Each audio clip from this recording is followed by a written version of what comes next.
Shabbos Daf Nun Tes can be divided again into two parts. The first part discusses when an item is considered functional enough to be mekabel tuma. Does it have to retain its original function, or does it have to retain some semblance of its original function, or does it have to retain any function whatsoever?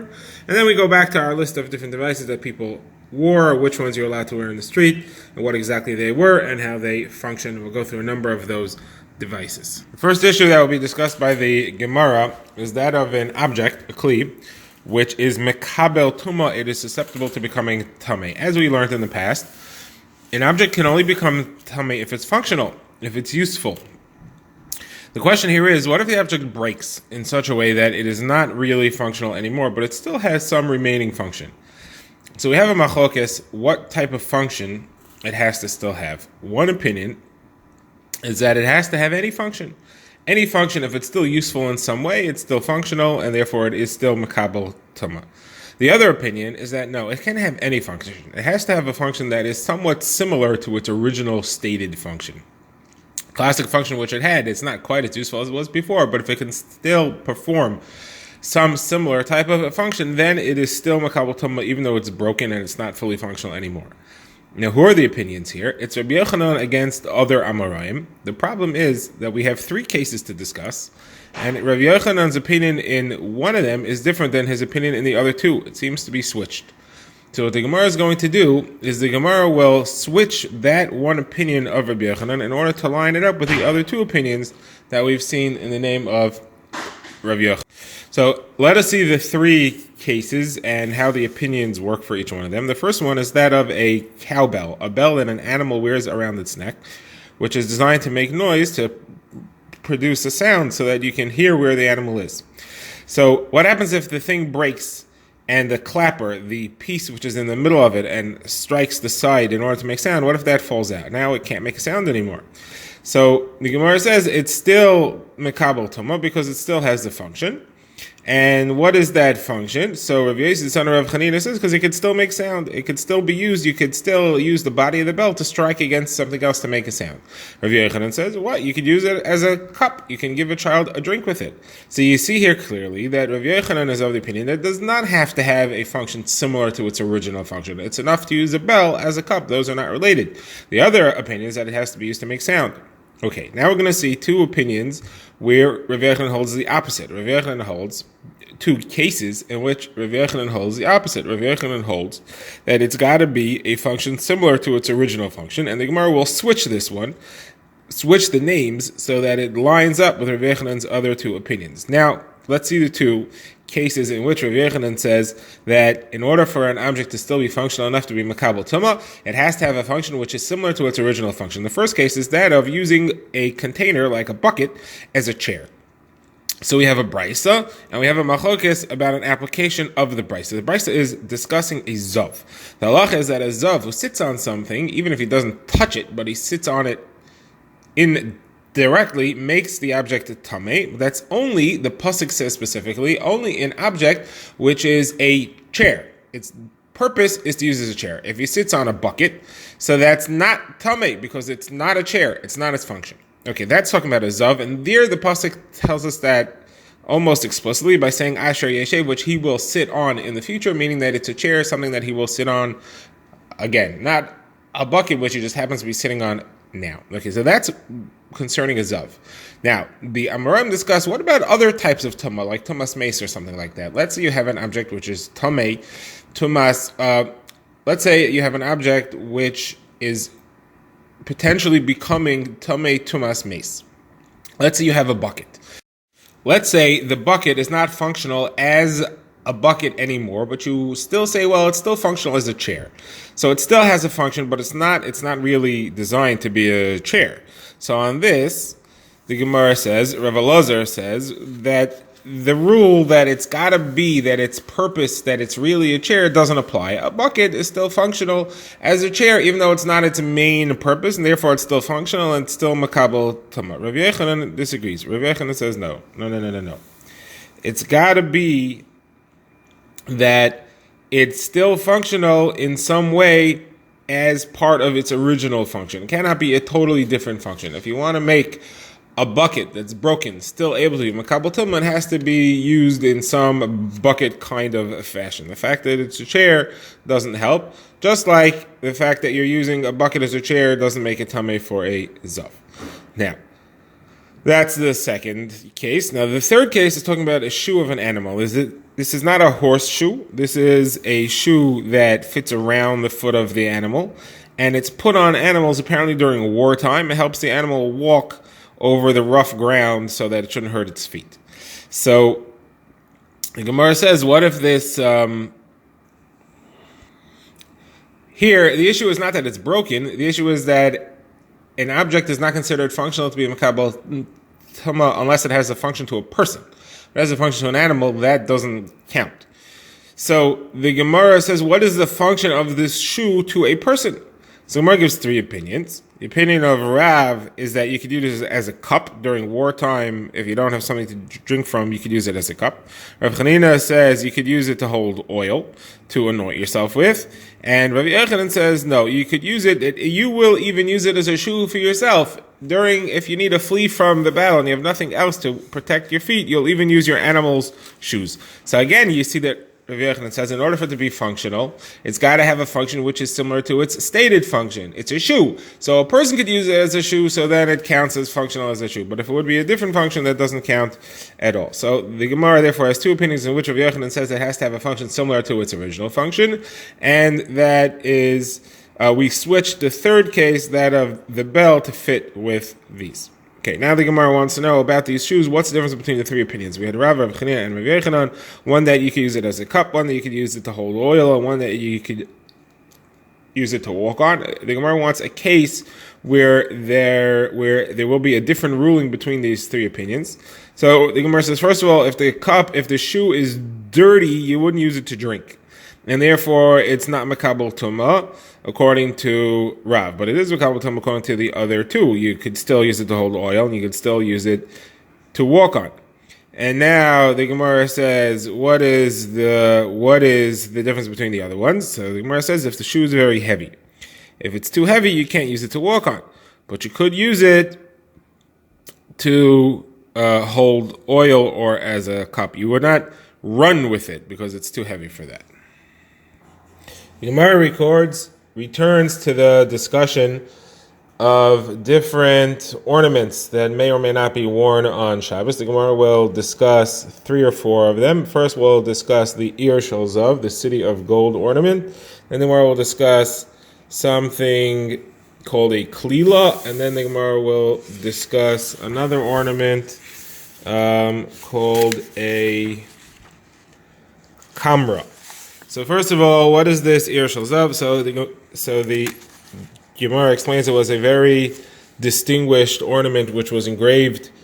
It was made out of gold, and it was engraved with a image of Yerushalayim. The Gemara says it's like the one that Rabbi Akiva promised to make for his wife when they were poor. He said that if I ever am able, I will make you a city of gold. So the Gemara quotes a brisa that has 3 opinions as to what the halacha of the city of gold is, this ornament, and the Gemara will explain them. So the machlokes is between Rabbi Meir, who says that one who wears it in the street is an Isser D'Oraisa, Chachamim who say it's an Isser D'Rabbanan, and Rabbi Eliezer who says it's permitted, it's mutter to wear it in the street. Now, this was a very distinguished thing. Only distinguished women would wear it. So what's the machlokes about? So the Gemara says as follows. Rabbi Meir holds that it's not even an ornament. It's that something, it's an item that somebody wore to advertise what their status was. So that's not an ornament. It's not clothing, and therefore it's carrying. It's Asur D'Oraisa. The Chachamim held that it's an ornament, and therefore somebody might wear it in the street. If someone were to wear it in the street, it's not carrying, it's an ornament, but we're afraid that she may take it off to show her friend, and therefore the Rabbanan, it's forbidden to wear in the street. And Rabbi Eliezer says no, only very distinguished women wear it, and it's beneath the dignity of distinguished women to take things off in the street to show to their friends. And therefore, you don't have to be concerned that she will take it off, and there's no issue. It's permitted for her to wear it in the street. It's not us. Now the Gemara discusses another ornament. This one was called a kalila. It was a crown of some sort, which was worn over the forehead. And the Gemara is a machlokes between Rav and Shmuel. but there are two types of kalilas, and the Gemara will try to figure out which one they are arguing about. So the machlokes between Rav and Shmuel is as follows. Rav says that it's asur, and Shmuel says it's mutter. Now, the two types are one that is made out of gold or silver, solid. That's much more chashiv, it's much fancier, it's much more distinguished. Then there's a cloth one that is set with tiny,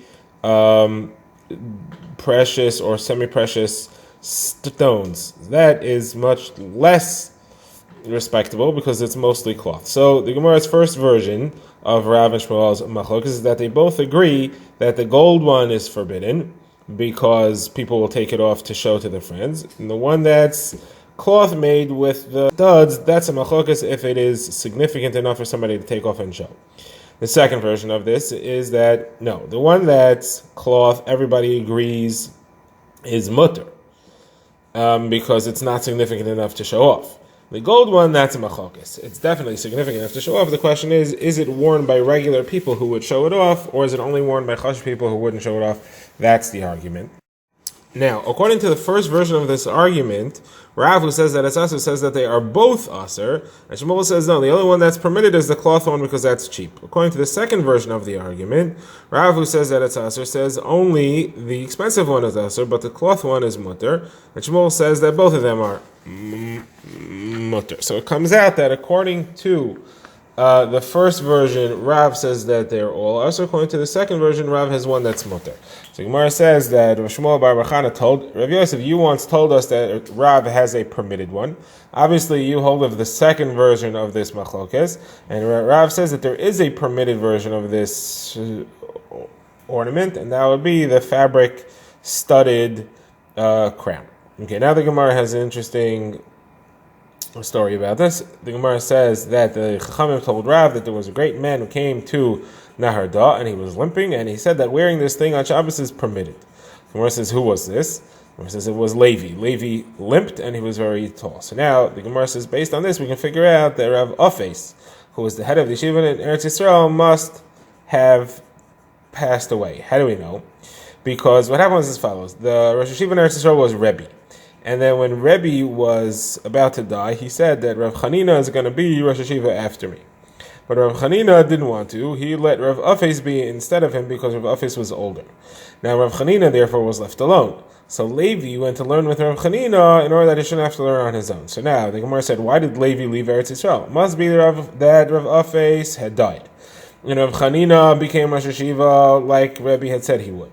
And Levi now didn't have anybody he had to learn with, so he came here looking for a new Rebbe or a new Chavrusa. So the Gemara says, how do you know that's what happened? How do you know that Rav Afes had died and Rav Chanina became Rosh Yeshiva instead of him? Maybe Rav Chanina died, and Rav Afes still remains Rosh Yeshiva.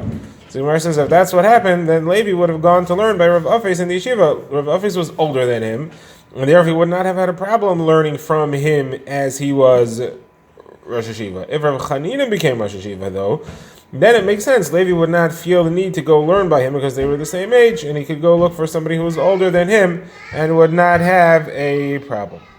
So now, another thing is that Rebbe had said that Rav Chanina was going to be Rosh Yeshiva at some point, and if Rebbe said it, it must happen. It can't be that Rav Chanina had died and Rav Afes was still Rosh Yeshiva, because then Rav Chanina never had a chance to be Rosh Yeshiva. It must be that if there's only one of the two around, it must be Rav Afes who died, and Rav Chanina is now Rosh Yeshiva. Okay, now the Gemara says that once Levi said that these kalilas are mutter, 24 kalilas popped out around Nahar Da that women had that they weren't wearing. Then the Gemara said in Machoiza, it was a similar ruling. Rabbi Baravua said that it's mutter to wear them, and 19 popped out on one street. Machoiza was a fancier town than Nahar Da, and therefore there were more of these items there. The Gemara now discusses a few other pieces of gear that people might wear. The Gemara says that a kamra is a belt, which is very pretty. It's used as an ornament. It's not really used to hold up the clothing. The Gemara says a kamra is permitted. You're allowed to wear that. So why? So the Gemara gives two potential reasons. So Rav Safra says the reason is because it's made out of fabric with stones that are set in it. And the reason why you're allowed to wear it is because just like you're allowed to wear a talus that's set with stones like that, because it's considered fancy, so you're allowed to wear this thing as well. Now, the Machlokes Rishonim if this is referring to women's clothing or it's men's clothing. If it's men's clothing, it's not a problem because men are not expected to take things off in the street to show it to their friends. Otherwise, the reason it's okay is that it is holding up your pants and you wouldn't want it to be removed lest you lose your pants. Okay, now the other explanation for why this thing is mutter is that it's not made out of cloth with stones set in, it's actually made out of metal. It's made out of gold itself, which is hammered into a thin strip and used as a belt. And traditionally, kings would wear that. And every Jew is considered a king. Every Jew is royalty. We're the son of kings, and therefore allowed to wear them. So now the Gemara says, what if you're having a regular belt, and you want to wear this belt on top of your regular belt? Are you allowed to wear a second belt? So the Gemara says, no, you're not allowed to. There isn't any such thing as wearing two belts. The higher belt, the over belt, is extra, and it's carrying. You're not allowed to wear that on Shabbos in the street. Okay, the next device the Gemara discusses is called a rasuka. Rasuka was a broad piece of cloth which was tied very tightly around the body. The Gemara says that if you have strings and you tie it tightly, you're allowed to wear it because you won't take it off on Shabbos. It's too tight. But if not, you're not allowed to wear it. Okay, next the Gemara discusses a katla. That was in the Mishnah. What's a katla? The Gemara says a katla is it's a kind of cloth which was worn hanging around the neck, like a bib, and it caught crumbs. It was also made in a very fancy way, and therefore it was an ornamental thing as well. Next thing is nizamim. The Mishnah said rings. The Gemara says you are not allowed to wear rings in the street. The Mishnah said that's only nose rings because the women may take them off to show off. But earrings you're allowed to wear because the earrings go under the cloth around the hair, and therefore you can't take it off. Okay, next thing is regular rings. So regular rings, the Mishnah said a woman is allowed to wear a ring without a signet, without a seal, without a stamp. But if it has a seal or a stamp, then it's also d'oraisa. I'm sorry, if it's no seal, it's also d'rabbanan. If it has a seal, then it's also d'oraisa, because women don't traditionally wear that, and it's not considered an ornament for her. She's just carrying it, and therefore it's an issa d'oraisa. So the Gemara says, you mean to tell me that a woman doesn't usually wear a ring with a signet? It's not true, because you have a brisa that says that they do. It lists various different items which are mekabel tumah, and it says that women's finger rings with a signet are mekabel tumah, just as regular rings are. It also has other things on the list: earrings, nose rings, chokers, all kinds of other things. Okay. So we have a contradiction between our Mishnah that seems to say that a woman doesn't wear a signet ring, and the Brisa which says that a woman could wear a signet ring and it's still ornamental for her. So the Gemara says it's not a problem. There's two different shitas. This is Machlokes of Nechemia and the Rabbanan. Where do we see such a Machlokes? The Gemara has a Machlokes between Rab Nechemia and the Chachamim in another Brisa. That Brisa is talking about which part of the ring is the main part to determine whether it's mekabel tumah or not. The rule is that something which is made out of metal and it has no, if it's straight, it has no convex shape, so that's mekabel tumah. But if it's wood, then it's not mekabel tumah. So the question is, which part of the ring do we follow? Do we follow the ring part or do we follow the signet part? So according to Rav Nechemia, we follow the signet part. That's the main thing. And therefore, he would say that women do not wear such a ring. However, our Mishnah so that's our Mishnah. However, the Brisa that says that women do wear a ring with a signet, that's the sheet of the Chachamim that says, as far as the halacha, when it's mekabel tumah or not, you don't care about the signet, you care about the ring part, and therefore the signet's not important. And that's why women could wear such a ring. It's not a problem, and everything is fine. Okay, now the Gemara is going to give a few more answers on the subject, but we will see those answers in the daf, which we will see tomorrow.